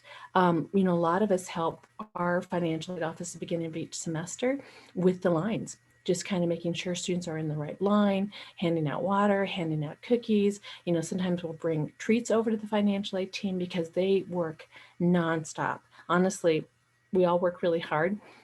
However, the financial aid team, wow, they do not stop. They don't have a break. There's not really any downtime at all. So they work nonstop. So anytime that we can show our appreciation, or you can show appreciation to your financial aid team, they will love it. They will really, really be appreciative. Oh, nice. So Trish is mentioning that with the liaison, they host Zoom presentations for the students through the Ames financial aid team and on FAFSA and scholarships, which is excellent. So yeah, so building that relationship is really crucial. And then once they know and trust and they know, hey, we're in this together, we're a team, and how much we help get the students ready and help, you know, avoid verification, help the students through verification and get the word out about FAFSA, it goes really, really well, which is great. The other thing is that it's good whenever you work with financial aid administrators to have all the details ready about the student situation, because typically financial aid officers, when you call and ask them about a situation, they'll say, well, it depends. And what that means is because each student situation is so different, they need the details so they can determine what the next steps are. So you just know that a lot of financial aid officers, you'll ask them something, you'll say, well, it depends. Have they done this? Do they have that? What about their parent? You know, so make sure you have the details ready. That'll make your conversations much more efficient. All right. The other thing I would really recommend that you do is try to attend a TRIO Priority 4 training grant. You know, before when I was in TRIO a long time ago, we, you know, supported each other in figuring out training and on admissions and financial aid and all that kind of stuff. The Department of Ed and actually TRIO personnel advocated that the Department of Ed offer grants that actually train TRIO personnel, train TRIO personnel on legs and regs, train TRIO personnel on budgets, train TRIO personnel to new directors. And Priority 4 is on financial aid, financial literacy, and admissions. It's like 3 days. That's what we focus on. I was excited to come today, and I thought, okay, great. In 1 hour, I'm going to do what, as a faculty of 10 of us, do in 3 days. So this is short and quick. And I thought the best thing I could probably tell you is make a relationship with a financial aid administrator and go to a Priority 4 training. They're free. And right now, since they're online, they're really convenient to do. They're not hard at all. And when there's other places, they usually are tied to conferences, so they make it efficient kind of way of doing the training as well. But they're fun trainings. They do a great job. Penn State has done the training for quite a while, and so has the Council for Opportunity Education. They're fun people. They really care. A lot of them have financial aid background. So definitely go to this website. And Penn State has one in May. They're on a waiting list right now. And they have another one in September that's coming up that is completely open. I would encourage you to try to do those too. The grant process will open up again this fall, and we'll know future ones probably next October, December, whether who COE is renewed or Penn State. Just like all the TRIO grants, so we have to compete, you know, look at priority experience points and submit a proposal and see if we're funded as well. So hopefully COE gets funded, and we'll have some more trainings next year through COE as well. All right. So the other thing I would like to recommend, let's see here, sorry, is that feel free to contact me. You know, our TRIO staff know that I'm available, and we'll brainstorm together. And I love what Amber said, you know, her EOC peeps, you know, that really reaching out to each other and saying, well, I have this situation. What have you done? What have you learned? And so really reach out to other TRIO personnel. You're welcome to contact me. I can give you my perspective. If it's a CSU student, I can actually see what's going on. I can't tell you directly what's happening, but I can give you insights into next steps for that student. So use, you know, your resources in each other as best as you can. So there's my contact information. Feel free to take a picture of it, or I give it at the end as well. All right. Any quick questions on resources before we move on to verification? Great. You all are doing a great job with questions and ideas and suggestions. I love it. So the whole purpose, and I think this is important to share with students because oftentimes they feel like they're being picked on with verifications. Like, gosh, why are they asking me for all this information? And a lot of it is that the Department of Ed is really wanting to make financial aid work better, you know, and verification helps the Department of Ed know what's working and what's not. It also wants to make sure that the right aid gets to the right students. There's organizations out there and there's families that have figured out how to hide things or not put things correctly on the FAFSA so they can become eligible for grants and subsidized loans that don't have any interest. So it's twofold. One, how can they make the FAFSA better? And you're going to see with the 23-24 changes, it's really going to make the FAFSA a lot better. And so verification helps figure out where are there errors, you know, where are there possibilities of fraud, and that we have people getting money they're not really entitled to, or students that should be getting more money that we're penalizing because the way the FAFSA works. So you'll see with the changes that's really evident in that. So really explaining to a student, they're not being picked on. The government just wanting to approve the FAFSA process and wanting to make sure somebody's not committing fraud. And some of our participants live on so little money, they're just like, really, are you sure that you survived on that? they're just double checking. And our participants are pretty resourceful. So oftentimes, even though their income is really, really low, they really are surviving on that and other resources. So just kind of having that perspective to share with participants, I think will help with the verification process, and then really be, making it a next step, as long as the FSAID, applying for admissions, doing the FAFSA, and following up with any needed documentation through verification. Just make it a needed step that the student makes sure they check it off their list and it's done. And know that usually there's federal verification that all schools have to follow. And some schools have institutional verification. I know at CSU we have an extra form because we know that people who have businesses or farms can look like they have no money at all and they get full Pell Grant. And so then what we want to do is make sure they get the federal and the state money they're eligible for, but then the institutional money, we want to make sure goes to those students who really don't have those kind of resources. So that way we use our institutional money a little more effectively. So know that some schools have their own verification to make sure the money that they have goes to the right students. And that's why a lot of private schools use the profile, the College Board's profile, because it asked, as some of you know, everything about the family, every possible resource. So that's why they asked, because they want to make sure the neediest students get their money instead of students that have lots of money hidden in different places. For verification, FAFSA accuracy is really crucial. And using the tax return data retrieval tool, the DRT, is really, really helpful. But do know that it doesn't guarantee that a student will be not selected for verification. So even if a student uses the DRT, they could be selected for verification, especially if some of the information was conflicting or seemed not to balance or make sense. All right. And I mentioned having student follow up with financial aid immediately, just have it part of the checklist. And then really getting familiar with each school's form so that way you can assist a student the best. As a lot of you know, schools do things differently. They're not all the same at all. It would be nice, but it doesn't quite work out that way. And part of it's because of this. Within professional judgment, financial aid administrators have the discretion really to decide if they can reduce a student's expected family contribution or change their status from dependent to independent. So because of that, with verification, they have their discretion as well to manage it the way they want to manage. And same with professional judgment. And most schools call these PJs, so that way you're just speaking the same language.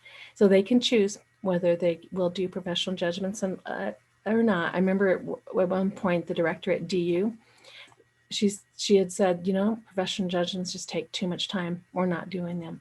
And so that was a challenge for our students if they wanted to go to DU and really couldn't afford and really wanted to prove they were more eligible. All right. And so it does vary, and then really get familiar with the school's forms. So with the income adjustments, really has the family situation changed since they did the FAFSA? Was there a loss of a job or income? Was there a death or divorce with parents? If they were both listed on the FAFSA? And then also know that it doesn't help a student who has a 0 EFC. So know that the income adjustment is not going to be a benefit for a student who already has a 0 EFC. So Amber's adding some good insight in the chat about how she tries to communicate to all students that being picked for verification is no big deal. It happens randomly for a system check. Yep. And that I'm the student's advocate, so I'm there to hold their hand and assist them through the process. Excellent. Yep. And that's a great role that I think a lot of TRIO personnel do really, really well. So thank you all for doing that for students. Appreciate it. So.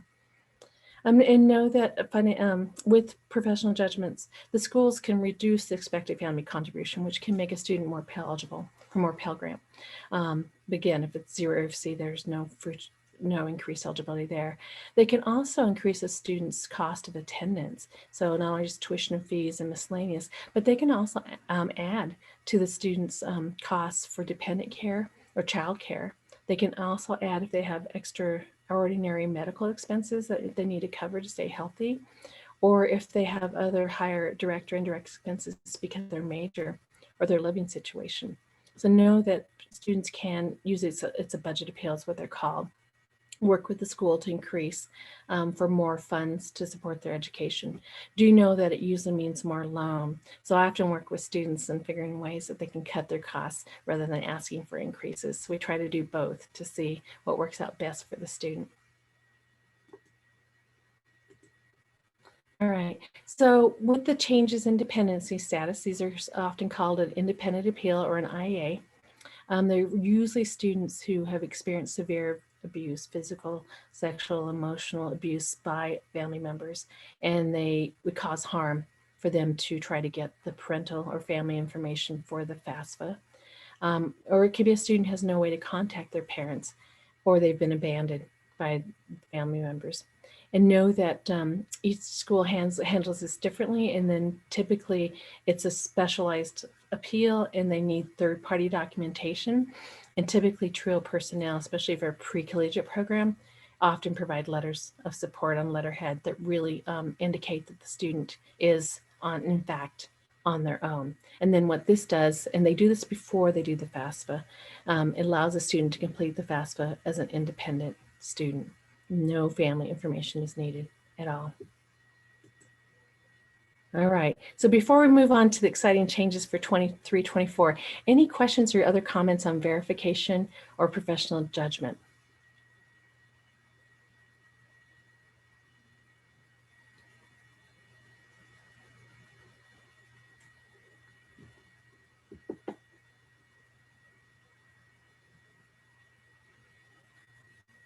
Okay, all right, great.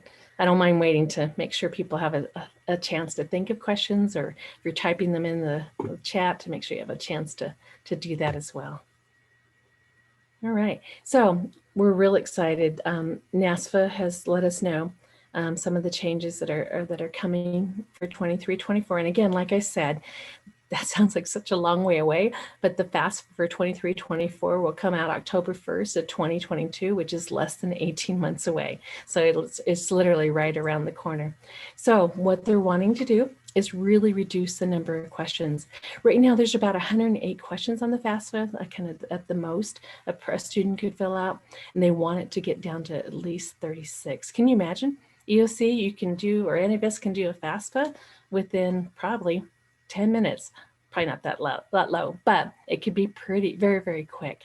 And one of the ways it's going to be accomplished is that they're going to do a direct share between the Department of Ed, ED, and the IRS. Right, Allison? Isn't that amazing? That'd be incredible. So I can't wait. We'll be like 18 months, can't go fast enough. I agree. So it's going to be a direct share between of data between the Department of Ed and the IRS. So that way the transfer tax data will be seamless and allow for just almost anyone, actually for more data to be shared. So that's why some of the questions will be reduced. I think right now when you do the tax, the DRT, it transfers probably about 7 to 10 fields. They're anticipating it's going to transfer up to 22 fields of information. So that again will reduce the number of questions on the FAFSA. So that'll make it faster, easier, and more information. And right now, if you're a non-filer, you can't get information. You have to, oh my gosh, jump through all these hoops, as some of you know, to get a statement showing that you've non-filed for the school. Well, with this new sharing of data, that will automatically come across on the FAFSA to say this student is a non-filer. There's no information on the student or the parent, or if they're married, their spouse. So that will be really, really nice. The other thing is it didn't allow certain filings like head of household and a couple others. It didn't let their data be retrieved. Now it will.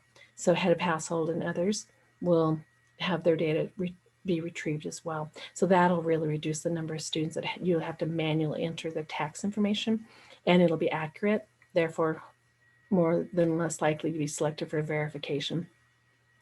All right, so the next two are kind of big. It also removed the questions for drug convictions and selective service registration. So drug convictions, I know, especially with EOC participants, can be a challenge to kind of jump through those hoops to prove that they've done the rehab. That will be gone. That won't even be a question at all. And I think really this is probably TRIO and NASFA staff advocating with the Department of Ed that honestly, just because you were caught with a little bit of marijuana, you're selling it, you can't get financial aid. But if you murdered somebody, you can get financial aid. So, you know, that comparison was really, really helpful. I agree, Amber. It's fabulous that will be gone. So it'll make the process much easier for students who made a mistake at one point in their life and really want to turn things around. So it'll be gone. And the selected service registration requirement will also be gone. And that will help, especially with our students who are undergoing gendered changes and transitions as well. The other thing it does reinstate, this one, I'm a little conflicted on this next one. It does reinstate federal Pell eligibility for incarcerated students. So students who are in jail right now can't get Pell Grant. And that was removed probably in the 90s. And it was because they were using the Pell funds not appropriately. So because everything's covered when you're in jail, the Pell Grant funds they received were actually not being used well. And so Congress removed incarcerated students from being able to receive Pell. But I'm wondering if it was reinstated because tuition can be so high and Pell Grant often doesn't cover tuition completely and give a refund like it used to. So it used to be that Pell covered 80% of tuition and loans were 20%, or the cost of education. 80% of the cost of education, 20% was loans. Now it's flip-flopped. Pell's like 20%. The cost of education loans are looking at almost 80%. So I'm thinking that's probably why they reinstated this one. And I just hope it doesn't cause any problems like it did in the past. All right, now here's a big one because a lot of us know EFC. They're changing the expected family contribution to be a student aid index because they really felt like EFC was confusing. Families thought, oh, I have to put $1,000 towards my student's education. We don't have $1,000, can't do this. So they'd rather it be a student aid index. That way it tells aid eligibility, all right? So it will tell schools what a student could be eligible for in loans and grants, but not the federal Pell Grant, all right? So know that the federal Pell Grant will be determined differently. So the SAI can be also as low as a negative 1,500. So right now the EFC is 0 and above to 99999. So now the SAI can go to negative 1,500, and they felt that that would really give schools a better gauge of who the needier students are. So we're going to see some real changes in 23-24 that the students EFC or the SAI can be a negative number. And then when the schools will know those are our needier students. And we can't say, oh, this is your number, then this is your Pell Grant eligibility. We won't have a chart like that. We'll have a lookup. They're developing a Pell lookup, so we'll know how to determine the student's eligibility. They do expect that more students will become Pell eligible, which is great. And they expect that it will make it easier to determine Pell eligibility. I know a lot of times families say, well, I make this income, have this money in the family, will I be eligible for financial aid? And so, oh gosh, there's so many factors in the federal methodology. I can't give you that answer. Now it's almost going to be that easy where the number in the family, whether they're independent and dependent, and their income can give us a good idea of what their Pell eligibility is. So I'm excited to see what those calculations will look like so we can help families gauge better when they're trying to plan for their education. All right. So any questions? We're almost right at time. We got about 8 minutes for questions, comments, things you want to go back to. So this is Tiffany with EOC, and I sat in on the NCAN proposal with the changes, and some of my concerns were they have to go off of the parent that claims them in the new FAFSA. And so in the past, it used to be 51%. And so we have judge rulings that will say odd years, the dad gets to claim them, even years. And so I see the FAFSA changing every year to different parent sizes because of this. So that was my first concern. Do you have any information on that? You know, thanks for sharing that, Tiffany. I did not see the NCAN presentation, and the NASFA person that helps us with the priority 4 training didn't mention that at all. So that's concerning to me as well. Now, we're still in the formative stages.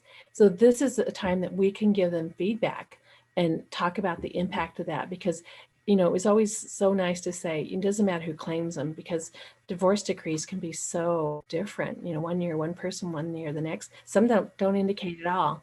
It's actually more reflective of the family of who that student's living with. So that 51% to me always made more sense. So thank you for bringing that to my attention. Yeah, And you I'll could bring that up because they said it's because it links to the taxes because of the IRS linkage tool. It will Sure, be yeah. automatic. And so there is no choosing on that. And Yeah, the one well, that goes the choice with would probably that. be the non-filers, but yeah, that doesn't, I mean, I get the logic behind it, that, yeah, okay, this is what we have in file, this is what we can verify that you're attached to this family, there's this income, but boy, what that's going to do for students' eligibility each year. I mean, if the families are low income, it's no big deal, but if you have a family situation where the divorce was really ugly, and one person makes more and really doesn't help the student out, yikes, that's really going to be really rough for the student. So yeah, so I'll mention this to COE. That way they can bring it to NASFA's attention so they can advocate for either possible exceptions or have that reevaluated. And Thank you. Go ahead.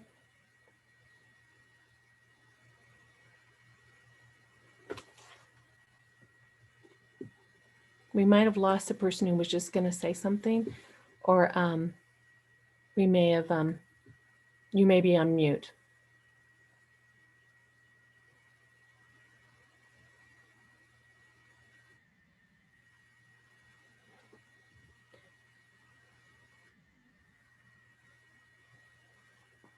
So Gloria, great comment. Yep, I agree. Having fundings to change your life around, as long as it's used for good, I think you're absolutely right on that, especially when they're out. And then, yep, especially when our BIPOC individuals are often incarcerated incorrectly. Connie, I do have a quick question if you have just a moment. You bet. Yep, we've got about 4 or 5 minutes here. Awesome.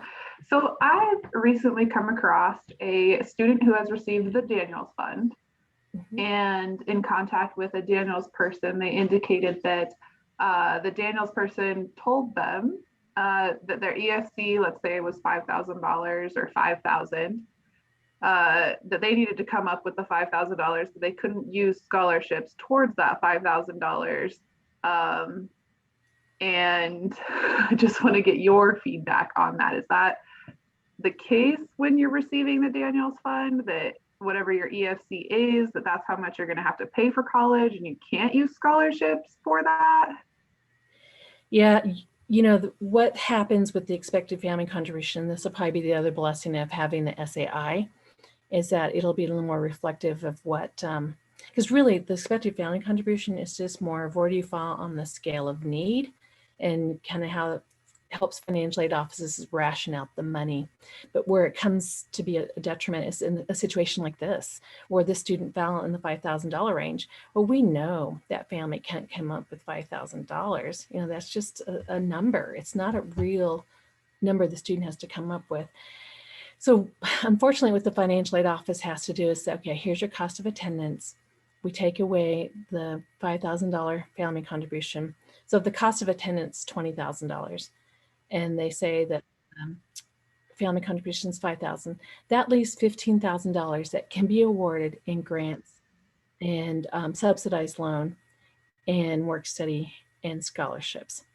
Then the other $5,000 can be made up in unsubsidized loan or funding from the family.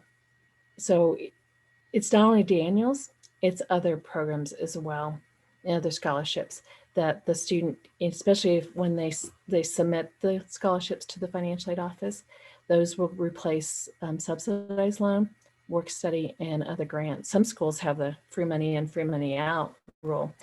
CSU does loans first, then work study. So yeah, what the Daniels organization has shared with that student is true.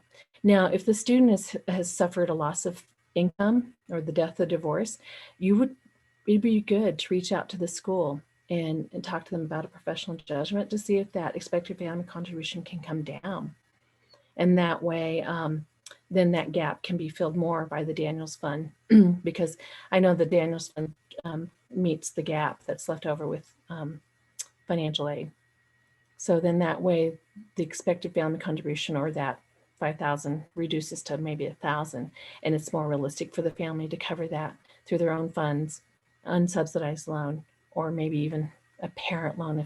If I always tell families, try to avoid the parent loan if you can, but if you need to, maybe just a little bit the first year, especially if they have to live on campus, is good.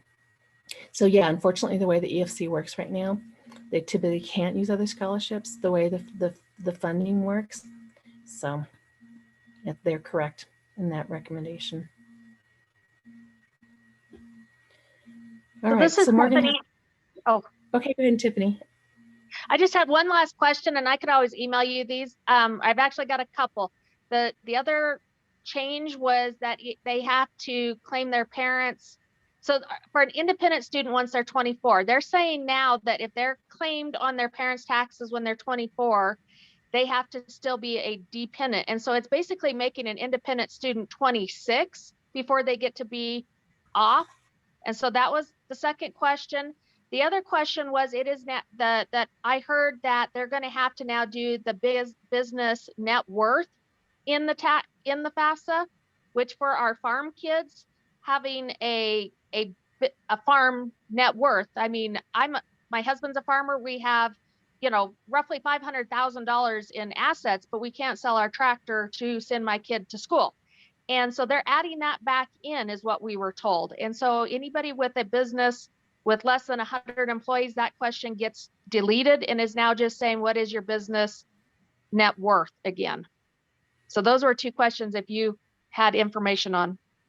Yeah, it does make sense that if you're being claimed, and again, the way they're looking at the IRS data, and these are all things I had not heard. She didn't share those with us in our training. So this is really helpful. However, again, we can advocate, and it used to be that you had to put your business net worth in.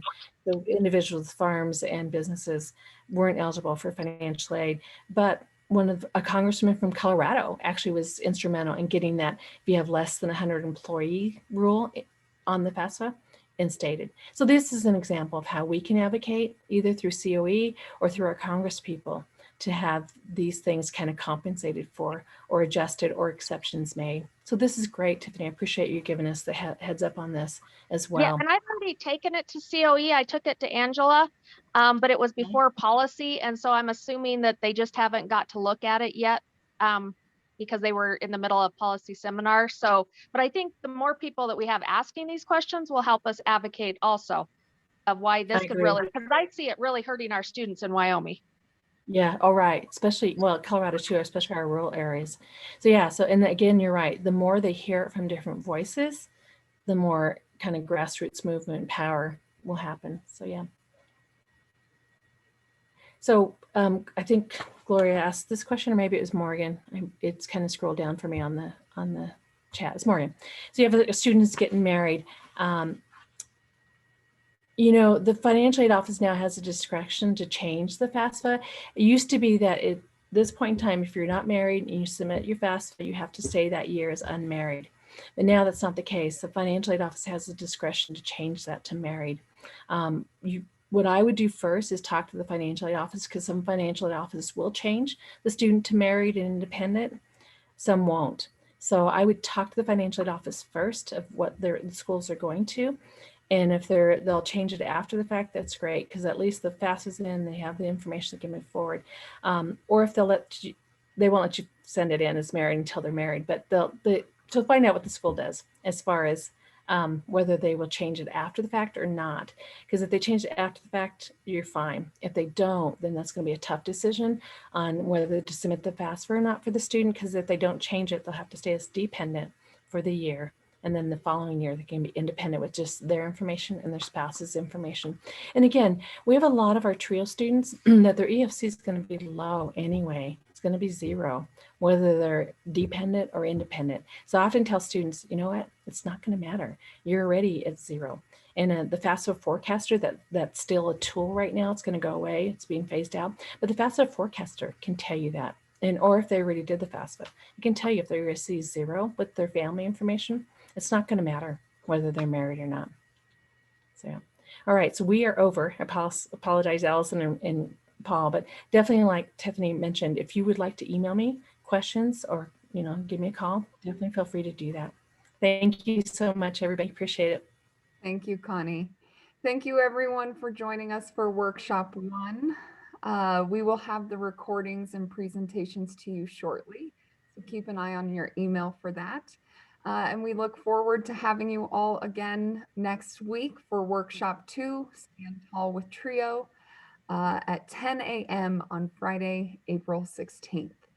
And as always, if you need anything in the meantime, don't hesitate to reach out and check the website for our schedule information. Have a great weekend, everyone.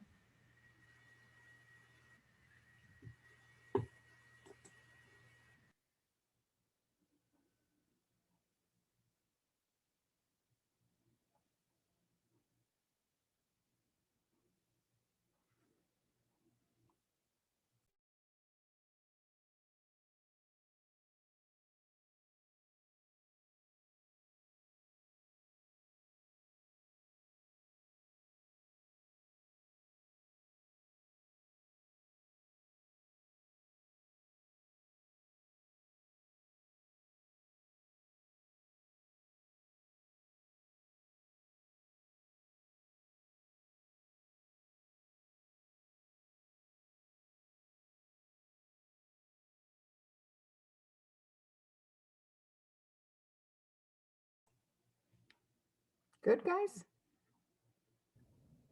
Let's see if I can stop. Yeah, I just wasn't sure if I thought that was